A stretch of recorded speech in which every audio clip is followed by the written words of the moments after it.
तिची शान, तिच्या पावलांनी उजळतो सारा संसार महान.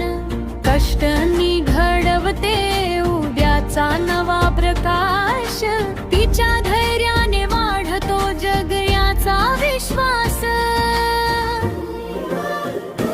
जय हो तिच्या पराक्रमाचा, जय तिच्या स्वाभिमानाचा, तीच शक्ती तीच प्रेरणा या नव्या हिंदुस्थानाचा.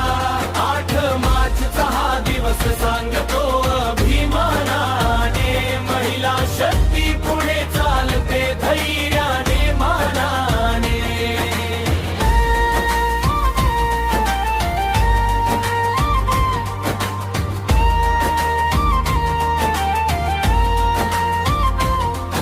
आभाळाला स्पर्श करणारी तिची स्वप्न मोठी, अडथळे येऊ कितीही पाऊल तिचं थांबे न कधी. शिक्षण सेवा रणांगणात तिचा तेजोमय प्रकाश, तिच्या कर्तृत्वाने जग